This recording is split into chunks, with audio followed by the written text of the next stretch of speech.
The 1900 what a great time to live in. With new nations, and angry ones. With massive militaristic alliances in a Cold War state, between three cousins, who ruled the world, and a nationalist with a gun. Soon a great war starts by the bullet of a Serbian man for 10 million men to die. Hi, I'm MNB and I'm here to explain the First World War. After assassination of Archduke Franz Ferdinand and his wife, on the hands of Gavrilo Princip, the Austro-Hungarian Empire sent a bunch of humiliating demands to Serbia that got rejected, while accusing them of helping Gavrilo Princip, which made them declare war on Serbia. And Russia declared war on Austria in honor of a defensive alliance with Serbia. And Germany declared war on Russia in honor of a defensive alliance with Austria-Hungary. And France declared war on Germany in honor of a defensive alliance with Russia. But there's a problem now. Germany can be attacked from both sides. But the Germans have an idea. Germany came up with the Schlieffen Plan. In case the outbreak of war, Germany will knock out France, then invade Russia, and congratulations, you won the war. It was imagined like this. And despite British defense over Belgium, German troops marched through. But this was soon put on a halt, as the Belgians showed great unexpected resistance against the Germans. And in the First Battle of the First World War, other known as the Battle of Liege, the Germans were unable to capture the city that they resolved for a siege and heavy weaponry. Yet German advance continues, and Britain declares war, officially joining the Entente powers alongside Belgium, France and Russia. While that happens, France launches Plan 17, a counterattack to the Schlieffen Plan, while unlike it, Plan 17 failed for now. As French troops advanced, they were met with harsh fighting from the Germans.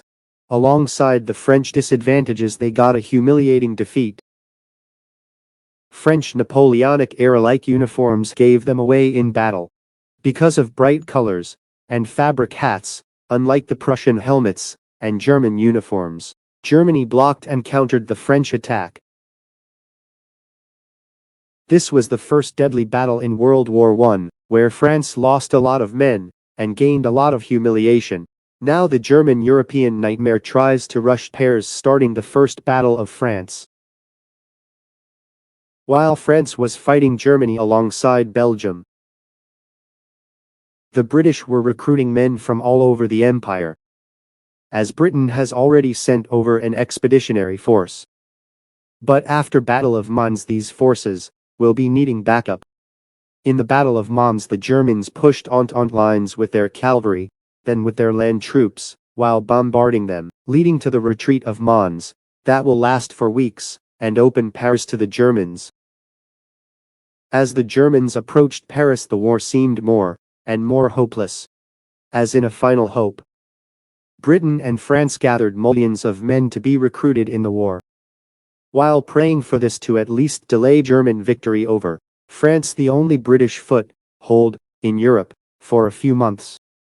As an act out of full desperation, the Entente powers used their final blow, pushing the Germans back with a sign of relief, but the Germans realized that if they dig in, it would be harder to be pushed back. So the Entente do the same, marking the start of halt of advancing on the Western Front. And while trench warfare stopped advancements, the Entente and Germany entered the race to the sea, where both sides tried outflanking the other until they reached the English Channel, and turning the Western Front into a complete trench line, extended from the English Channel to Switzerland. Here's how trench warfare works. One side bombards the other with artillery, then launches a charge to take over their trench, while the other side defends with machine guns.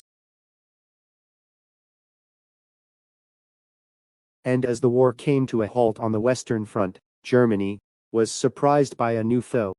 Russia was ready with its army earlier than expected. And after the Russian attack on Prussia and Austria-Hungary failing to hold the Russians back, Germany needed to pull troops from the Western Front. The Germans were successful at defeating the Russians in the Battle of Tannenberg, nearly wiping out Russia's 1st and 2nd armies, and pushing into Warsaw. While Russia was beating up Austria-Hungary, Austria-Hungary gathered its armies for an offensive against Serbia. The Austro-Hungarian offensive went quite well at first, pushing back Serbian troops, but in the Battle of Sur the Austrian advance was put on a halt, pushing the Austrians back until the border. After the Western Front came to a halt, Britain tried downing the morale of the German people. A blockade on Germany was established by the Royal Navy, leading to German retaliation. The Germans sent out the U-boat-class submarines to try and either destroy enemy blockade ships or enforcing their own blockade against Britain. And as troops struggled to move forward in trenches, air superiority came in to be able to support the ground forces, while the other side sends in fighters to intercept the enemy bombers. And as technology moves forward, the Royal Navy started looking into creating a naval aircraft for the branch to counter-attack the German submarines, leading to the first aircraft carriers in history to come into existence. And sooner or later the war came to a halt, but to keep the morale up, the both sides started making more fronts, and as these nations were world powers, the world was mostly under their control, as you can see.